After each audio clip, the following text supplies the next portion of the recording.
என்னடா உனக்கு அவ்வளோ கோவம் வருது? ஏதோ பெத்த அப்பன் தெரியாமல் ஏதோ ஒரு வார்த்தை சொல்லிட்டாரு,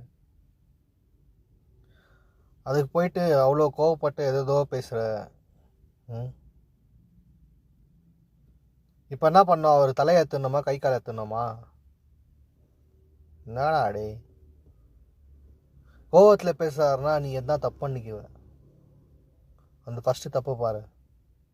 வயசானவர் எதோ பேசின்னு போகிறாருன்னு விட்டுரு. பதில் அவர் கூடயே சேர்ந்துன்னு நீ வந்து ஆர்கியூமெண்ட் பண்ணியிருந்தனாக்கா அதுக்கு செட் ஆகுமா சொல்லு? நீ இவ்வளோ பெருசாக வளர்ந்துக்கிற தெரியுமா? அதுக்கு காரணமே அவங்க தான். சும்மா வெளியே போயிட்டு வெளியே வா. சும்மா வெளியே போயிட்டு வாயேன்.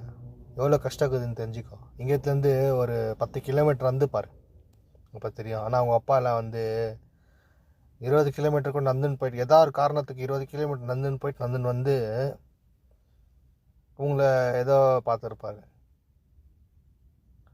ஃபஸ்ட்டு உன் வாழ்க்கை வாழ்ந்துப்பார் எப்படி இருக்குதுன்னு, எவ்வளோ கஷ்டம் நஷ்டம் இருக்குதுன்னு செக் பண்ணிப்பார். அப்பா கம்பேர் பண்ணு, உங்கள் அப்பா வச்சு கம்பேர் பண்ணு. அவர் எவ்வளோ கஷ்டப்பட்டுக்குவார். உன்னால் ஒண்டியாக இருக்கிறதுக்கே இவ்வளோ கஷ்டமாக இருக்குது. ஆனால் அவங்க அப்பா வந்து உங்களை பெற்றுட்டு உங்களை வளர்க்குறதுக்கு எவ்வளோ கஷ்டப்பட்டுக்குவார். உங்கள் அப்பா பேச்சு கேட்கலா டே, வயசாகிட்டுக்குது. அவங்க எது சொன்னால் நல்லதுக்கு தான் சொல்லுவாங்க. அதுக்குன்னு ரொம்ப நல்லவனாக இருக்கக்கூடாது, அதே மாதிரி ரொம்ப கெட்டவனாகவும் இருக்கக்கூடாது. தான் எல்லாமே அளவோட தான் இருக்கணும். அளவுக்கு மீறினா அமிர்தமும் நஞ்சு. இது நான் சொல்லியிருந்து. வாழ்க்கை தொடர்ந்து கிடக்குதுடா. அதை அள்ளிக்கிறதும் கிள்ளிக்கிறதும் உன் கையில் தான் இருக்குது.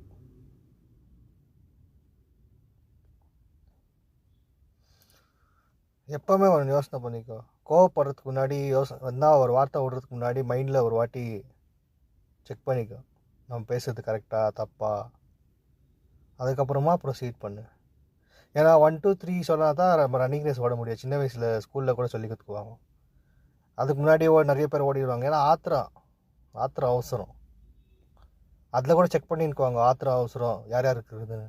1 2 3 சொன்ன மொத்தம் ரன்னிங் ரேஸ் ஓடணும். நீ ஓடுறதுக்கு முன்னாடி செக் பண்ணியிருந்தா எப்படி?